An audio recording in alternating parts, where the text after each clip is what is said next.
Coming up on this post-race Mexico City F1 update.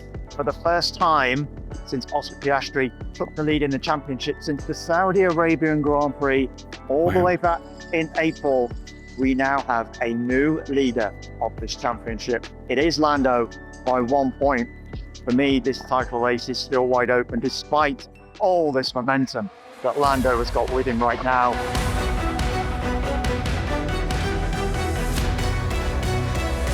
Lando Norris takes the lead of the Formula One World Championship after an unstoppable display to win the Mexico City Grand Prix, as an insane stint from Max Verstappen keeps his title hopes firmly alive. From Racing News 365, my name is Nick Golding, and I'm delighted to be joined, as always, by lead editor Ian Parks. What is now a very dark Mexico City. Ian, before we crack on, very quickly, an important announcement for those wanting to enter the Racing News 365 prize giveaway regarding the signed Racing Bull shirts. It is officially closed. The winner will be announced in Monday's podcast after being selected at random. But of course, please do keep subscribing to the channel because we really do appreciate all of your support. Ian, we've got a new championship leader. Lando Norris by 1 point. Since getting in the car in FP2 has looked unstoppable in Mexico City, won by 30 seconds. One of his best displays of his F1 career, it's got to be said. He's got some confidence now, it does seem that way. He has indeed. What a crazy, mixed up, unusual Mexico City Grand Prix that was. The reason why I'm standing here with the number 10 behind me, because they have been celebrating the 10-year anniversary of the Mexico City Grand Prix since it returned to the Formula One calendar. And that was arguably, you might say, one of the best, if not the best, Grand Prix over the past 10 years. And Lando Norris, well, I think we might as well hold up a perfect 10 as well, because literally that was as good as it's probably ever going to get Orlando across the course of a Grand Prix weekend. Perfect in practice, brilliant qualifying session, and then to cap it all, one of those Grand Prix to such an extent that once he got that lead out of turn one, it was barely ever seen since until he crossed the checker flag 71 laps later. That's how good it was for Lando. And as you say, Nick, for the first time since Oscar Piastri took the lead in the championship since the Saudi Arabian Grand Prix all the way back in April, we now have a new leader of this championship. It is Lando by 1 point, but that still, whilst Lando has taken a big chunk out of Oscar's lead, bearing in mind Oscar led Lando by 34 points coming out of the Dutch Grand Prix. Lando has managed to erase that. For me, this title race is still wide open despite all this momentum that Lando has got with him right now, and a strange slide in performance that we're going to get onto a touch in a second with regard to Oscar Piastri. Yeah, of course, Oscar Piastri started in 7th, did well to recover to 5th, probably would have been 4th if not for a late virtual safety car due to a stranded Williams of Carlos Sainz, of which I'll let you explain in a moment, because we have had multiple FIA statements for various things which happened during the Grand Prix. I think we'll keep that stuff to the end. But nevertheless, Piastri in 5th, 1 point adrift now. He is of Lando, and it got to be said, Ian, he's now got 4 races remaining. He's got some momentum going against him. Confidence, it does appear to be low. Oscar's got, really for the first time this season, some serious work to do to become world champion. Yeah, he's lost all form, hasn't he? Because, as I say, he came out of that Dutch Grand Prix 104 points clear of Max Verstappen, 34 points clear of Lando Norris. In a crap stage, if you're a betting man, you probably would have put good money on Oscar to go on and win this title, that has now turned into quite the race that we are thoroughly enjoying at the moment. But for Oscar, debriefing his performance over the weekend, post Grand Prix, and as you say, that pit position that could have been 4th, but for that VSC right at the end, he's turned around and basically said that he's found things a little bit strange with what's gone on, and he's having to try and do something different that he's not previously done with the car, just to try and recover that form, performance, and momentum that he had himself coming out of the Dutch Grand Prix. So There's still time on his side, don't get me wrong. There's still 116 points up for grabs, 4 Grand Prix left, 2 sprints as well. So there's your 116. So it's not as if all is lost for Oscar right now, but certainly the driver in the ascendancy, the driver with that momentum, and the driver, as Andrea Stella put it, the McLaren team principal, has strength of confidence. That is Lando Norris. And for Oscar Piastri, he seems to have a lot of work to do between now and that next Grand Prix in Sao Paulo coming up in 2 weeks' time. And of course, it does remain firmly a three-way title fight. Max Verstappen started in 5th, finished in 3rd. Another driver who was unfortunate with that late virtual safety car because he probably would have got 2nd ahead of Charles Leclerc, but 3rd in the end for Max, and had a really chaotic race. It was one which I think he's going to remember for a very long time for just how much went on in it. Found himself across the grass at the first corner after being forced wide by the Ferraris following a really good launch. He then found himself on the grass again a few laps later while battling Lewis Hamilton. Was really struggling in his first stint on the medium tyres, but then put on the softs for his final stint, and Max in the RB21 just came alive. Gianpiero Lambiase, Max's race engineer, called Max's final stint insane, and it's got to be said, it was exactly that, because as a result, he's actually reduced his deficit to the top of the standings. It was 40 going into the race, it's now 36, only 4 points gained, but that could be 4 crucial points coming into the season. Yeah, to add to Gianpiero's comment about that stint being insane, Boromekis, the Red Bull team principal, turned around and described it as unbelievable. And you could just see that brilliant stint unfolding. He was passing cars, and right at the death, it looked like he was going to get Charles Leclerc, who was on the medium tyre. He'd done the offset strategy. He'd started on soft, gone to the medium. Max has started on the medium, gone to the soft, and it clearly looked like it was going to pay handsome dividends in a car that, post-qualifying, if you recall, Nick, Max had turned around and said that there was no race pace, and he did not hold out good hope for what might unfold during this Grand Prix. But my word, he nearly came oh so close to 2nd position, but for that late race VSC, which we will get in a section. Right now, as you say, yes, he's closed the gap to 36 points. He has eked a little bit more into the lead of a McLaren driver. It was Oscar Piastri, 40 points adrift going into the Grand Prix. That's 36 points to Lando. At this stage, he's still in it. He's still most definitely in it. And we know Max Verstappen absolutely adores Sao Paulo. That car should be good there as well. It's also a sprint event. Plenty of points, plenty of opportunities on the table for Max Verstappen. Can he eat into that lead even further? Let's wait and see. It's going to be another fascinating weekend in Sao Paulo. I've no doubt in 2 weeks' time. Actually, mine back 1 year ago, and Max Verstappen produced probably, arguably, one of his greatest drives in the wet. It will long live in my memory. I'm sure it's the same for many people. Will it be something similar in 2 weeks' time? As I say, let's wait and see. But right now, he's still definitely in that fight, and he's come out of this Grand Prix weekend. Bearing in mind what happened, as I say, in qualifying, effectively damage limitation. Let's quickly discuss that late race VSC, because obviously we've discussed the 2 talking points surrounding that, which meant that Piastri was unable to get past, and yes, Oliver Bearman in the Haas for 4th, and obviously Max was unable to get Leclerc for 2nd. There's been very quickly a lot of comments on social media. Why was it there? And, I think a lot of us were thinking that as well. Why was that the case? Actually, following a statement by the FIA, completely valid why it was needed.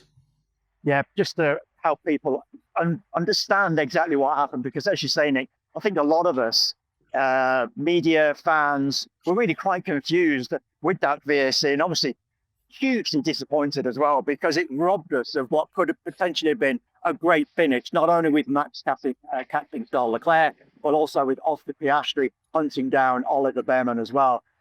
Basically, what happened was that on lap 70, Carlos Sainz in his Williams spun and stopped in the runoff area on the outside of turn 14. Turn 14 is in the stadium complex. His car came to a halt in what the FIA has described as an exposed position.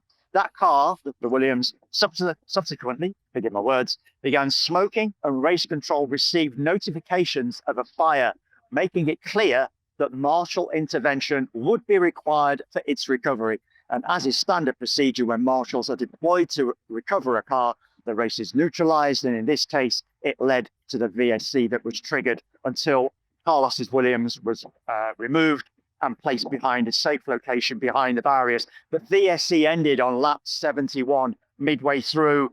By that stage, though, we'd gone past both, obviously, that long start-finish straight and that straight as well between turn 3 and turn 4. It meant there was no real opportunity for Max to try and gain that second place from Charles, nor for Oscar to gain that fourth place from Oliver Bearman. So there you have it. It was justified as to why that VSD took place, even though, as I say, it robbed us potentially of what could have been a tumultuous finish for that Grand Prix.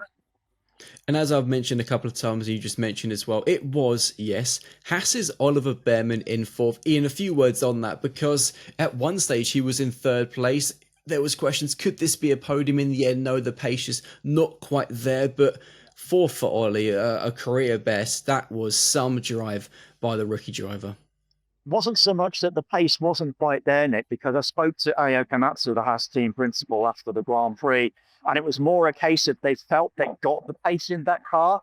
They were actually quite surprised that when Oliver made the move that he did into turn 1, bearing in mind all the commotion that had taken place, you obviously naturally would have assumed that, oh, well, he's just going to get eaten up now by the faster cars behind him. That didn't prove to be the case. He actually held his own on that tyre. And at one stage, he was in that podium position. Haas, across its history, has never had a podium in Formula One. And for, as I say, for a good portion of that race, it appeared that might be the case, even though Max was coming at a rate of knots on those soft tyres. But there was belief that they still had enough of a gap and enough of a pace in that car that Max might not have been able to court them.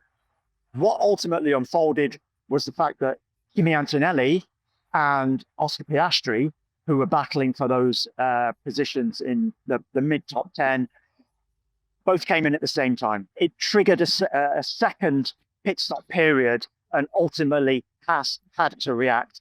And what they effectively did was protect the fourth place that Oliver Bearman eventually managed to gain. That actually equals Haas's best result in its Formula One history.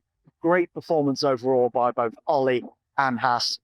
Congratulations to that team, because at the end of the day, given the performance of that car around this circuit, it was actually well-deserved. Let's discuss Ferrari, because, I mean, talk about a mixed day in the office for the Scuderia, who do now lead Mercedes by 1 point in the fight for second. Leclerc, of course, as we said, finished in second. He was one of a number of drivers to have gone off at the first corner. Lewis Hamilton, on the other hand, got through the first few corners cleanly before later in the race, while battling Max Verstappen, went off at turn 4, gained a position... Let me rephrase that. Went off the circuit at turn 4, rejoined the circuit ahead of Max. As a result, was handed a 10-second time penalty for gaining an advantage. Leaving the circuit and gaining an advantage. I can't get my words out. Well, it is 10-1 in the UK. But obviously, yeah, a 10-second time penalty for leaving the circuit and gaining an advantage. That ruined Lewis's race. He finished in 8th in the end. And it's a weird one, isn't it? Because absolutely a slam dunk penalty. That one cannot be argued. But listening to Lewis's audio, he was a bit frustrated that there was so many drivers in the lead battle who went off in the opening stages, yet only him to get penalised. It just seemed strange, didn't it? We were watching everything unfold, and we could see that the messages from the stewards room come through one by one. All these notifications about certain incidents. Then they decided that actually we're not going to take any further action, but then they were going to look at something else. And it was just this stream of messages that we as media get to see from the FIA with regard to what the stewards are doing and looking at and investigating. And it was very strange, as you say, Nick, that we had numerous cars go off track at various stages, at various times, and yet Lewis Hamilton, in his own words, was just simply bemused and baffled as to why he was the only driver that ultimately ended up getting a penalty, particularly through turn 1. He was quite surprised with both Max and Charles going off. He was the one that managed to get through those opening corners cleanly, and yet both Max and Charles rejoined, but there was no investigation or anything like that to look at their position. Now, they did give their positions back, in fairness to the pair of them, although you could be argued with regard to Charles' case, bearing in mind that Lewis had got the inside line on Charles, and therefore probably had position on Charles. But Charles came out ahead of Lewis, that maybe that was something that should have been looked at. Nevertheless, as I say, Lewis just bemused, baffled, not really happy. And it could have been that opportunity for him to finally gain that first podium with Ferrari. He's still got another 4 races to do it. Will there be another opportunity to do so in Brazil, Las Vegas, Qatar, and Abu Dhabi? Only time will. I need the hat. The wait goes on for Lewis. To quickly go through the top 10 from the Mexican Grand Prix. It was Norris victorious ahead of Leclerc, Max Verstappen in 3rd, Oliver Bearman in 4th, Piastri 5th, Antonelli 6th, Russell in 7th, Lewis Hamilton 8th, Esteban Ocon in 9th, and Gabriel Bortoleto in 10th. Ian, one final talking point, and this is a pretty serious one. There was a really scary moment, not actually captured on the TV broadcast, but was seen on onboard footage of Liam Lawson. And this was regarding the opening laps. Liam had to pit due to front wing damage after an incident with Carlos Sainz, exited the pit lane some way behind at the back of the field. Went into turn 1, there was double wave yellow flags, and onboard footage has shown not 1 but 2 marshals running across the circuit directly ahead of him. Liam, straight onto his radio, clearly panic in his voice, said to himself, he could have killed him. It was a really scary moment to be seen in F1 in this day and age. And as a result, unsurprisingly, Ian, this is where another FIA statement has been released. Yeah, so yes, you're quite right.